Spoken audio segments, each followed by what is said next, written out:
Hi friends, అందరికీ నమస్కారం. అందరికీ దీపావళి శుభాకాంక్షలు ఫ్రెండ్స్. అండ్ ఇవాళ భోగి శుభాకాంక్షలు ఫ్రెండ్స్.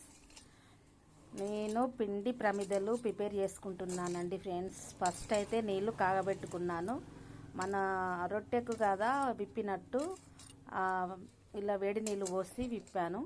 ఇప్పుడు పిసుకుతున్నాను ఫ్రెండ్స్. దీన్ని అంతా ముద్దగా చేస్తాను. మట్టి ప్రమిదలు అయితే చాలా పడతాయి కదా. ఇవి పిండి ప్రమిదలు ఫ్రెండ్స్. రా చిట్టి తల్లి, దా దా దా అమ్మవారు వస్తుందండోయ్, రండి రండి దయచేయండి. ఈ చిట్టి తల్లి మాత్రం నాకు డబ్బులు ఇవ్వడానికి వస్తుంది. లక్ష్మమ్మవారు వచ్చినట్టు అనిపించింది నాకు. హాయ్ బాయ్ చిట్టి తల్లి, బాయ్. మళ్ళీ రా.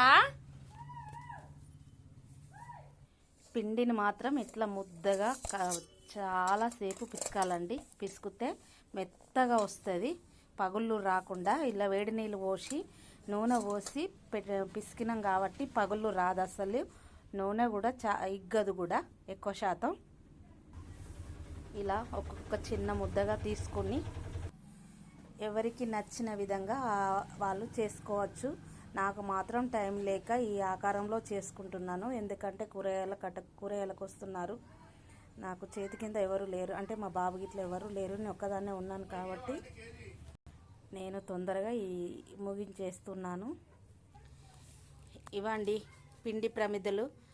నాకు చేయడం కొత్త ఏం కాదు, ప్రతిసారి చేసుకుంటాను ఇలా. మాకు ఈసారి నోములు పడలేదు. మా అత్తమ్మ జరిగిపోయిన వల్ల ఏడాది మాసకం వెళ్ళింది, కానీ పడలేదు, కొత్త నోములు పడలేదు మాకు. మా అమ్మ వాళ్ళ ఇంటికాడ ఉన్నాయి నోములు, ఇక్కడ మా అత్తగారి ఇంటికాడ ఉన్నాయి నాకు నోములు. నా అదృష్టం ఏంటంటే రెండు దిక్కులో ఉన్నాయి. కొందరికి అత్తగారి ఇంటికాడ ఉంటే అమ్మవారి ఇంటికాడ ఉండవు, అమ్మ వాళ్ళ ఇంటికాడ ఉంటే అత్తగారి ఇంటికాడ ఉండవు నోములు. మాకైతే కేదారేశ్వర నోములు అంటారు చాలామంది. నోములు అని అంటే ఎలా లక్ష్మీ అమ్మవారి పూజ అనుకుంటారు. ధనలక్ష్మి పూజ చేస్తారు చాలామంది కోంటోళ్ళు ఇట్లా. ఇది ఎక్కువ శాతం కేదారేశ్వర నోము అన్నట్టు. చిన్నప్పటి నుండి ఇలా చేయడం ఏం తెలియదు, కానీ మధ్యలోకి వచ్చినాకనే చేయడం తెలిసింది. ఇలా చేస్తున్నాను. నాకు ఇష్టమైన అన్ని దీపాలు చేసుకొని పెడతాను. మా అమ్మ దీప ప్రమిదలు కొనుక్కరమ్మనంటే 12 లేకపోతే 6 ఇలా అప్పుడు మేము చిన్నపిల్లలు అప్పుడు కొనుకొచ్చేది. ఇప్పుడు నాకు ఇష్టం ఉన్నన్ని చేసుకొని, నూనె మాత్రం ఇంకేమన్నది మా మమ్మీ. ఇక్కడికి వచ్చినాక కూడా నా ఇష్టం ఉన్నన్ని చేసుకొని దీపాలు పెడతానండి.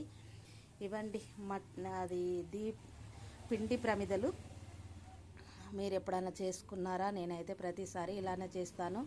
దేవుని కాడ మేము నోముకున్నప్పుడు మాత్రం అక్కడ మట్టి ప్రమిదలోనే పెడతాము. చుట్టుపక్కల మాత్రం దేవుని ఆవరణలో ఈ దీపాలు పెడతాను. నాకు ఇష్టం ఉన్నన్ని దీపాలు పెట్టుకుంటాను.